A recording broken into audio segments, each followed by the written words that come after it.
Hey guys, how you doing? I hope you're doing well. Gonna read through pretty much the full article. There's a link in the description. Remember to like, comment, subscribe as you see fit. It is a pretty horrific story, but thankfully the young girl, the 15-month-old baby concerned, has been rescued. So let's have a look at the article. A 15-month-old baby was trapped with her mother's corpse for 5 days in a New York City homeless shelter and left covered in feces, as well as being dehydrated after her mother died from an accidental overdose. So the baby girl was left with its dead mother for 5 days, and this happened within a New York City homeless shelter. Karan Leboy, 31 years of age, is planning to sue the City of New York and the Department of Homeless Services for $5 million in damages after his daughter Lyric Leboy was discovered by workers at the East River Family Center under a bed near the body of her mom. This happened last July the 25th. The infant was found huddled by the corpse of her mother, Shelby Westlake, who was 26 years of age, who officials said died of an accidental overdose days earlier. So there's the father and there's the baby girl, Lyric. Here's the mother, Shelby Westlake. She was 26, and according to officials, she died of an accidental overdose. Back to the article. The baby was found covered in human feces and was badly dehydrated. She was rushed to hospital, and she is on the road to recovery at this point. The agency has denied that Lyric was left alone for 5 days, but didn't clarify how long she was left unattended. Well, was it 5 days? Was it 4 days? It seemingly was a length of time for her to be covered in feces and to be severely dehydrated. So back to the article. Westlake, the mother, and her daughter were living in an apartment-like unit at the shelter in East Harlem for about 3 or 4 months while she was separated from Lamboy, I believe the father. No one checked in on the mother and daughter until a neighbor reported a foul odor coming from the apartment. The mother's last signed in at the shelter on July the 19th, 6 days before her body was found.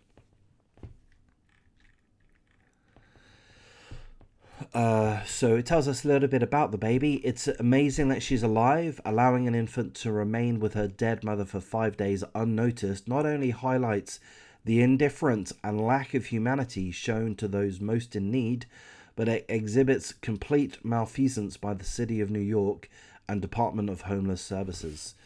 The incident is under investigation, and the shelter is now required to conduct same-night wellness checks for any resident who hasn't signed the nightly roster.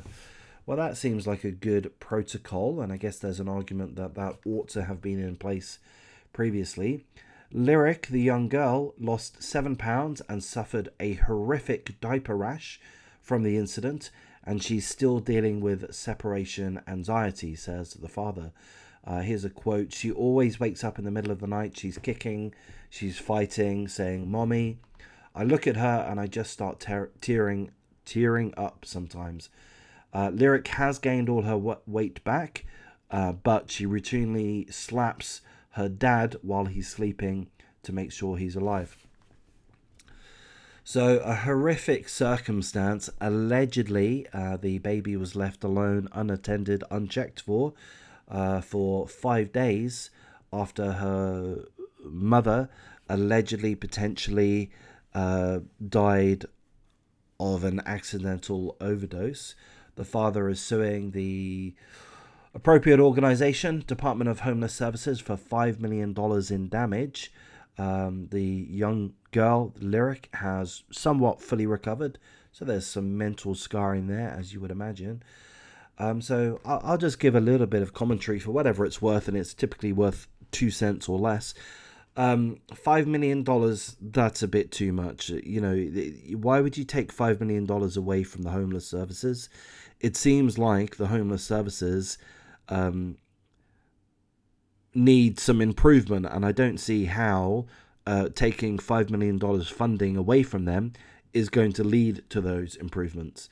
Look, I think it's ridiculous to expect all organizations to work perfectly. We don't live in a perfect world. There are flaws, and that doesn't excuse malfeasance or negligence. That's not an argument to encourage ineptitude or inefficiencies. But at the same time, I think we've just got to be a little bit respectful of the situation that the homeless services are in. I don't know all the details, but I would imagine that they're not inundated with funding. I would imagine that they have to make sacrifices in terms of staffing, which is going to affect everything really. And this also, we ought to take into account that COVID's been a big issue. That also would likely have had a knock-on effect with staffing and volunteers. So, I mean, on one side, the protocol which they're saying they're going to implement to make sure that there are nightly checks for those that haven't signed in on the nightly basis, that makes sense. That could have been implemented years or decades ago. Seemingly it wasn't. So yeah, there's an argument there that there's some level of negligence was in place. But again, things improve over time, and unfortunately,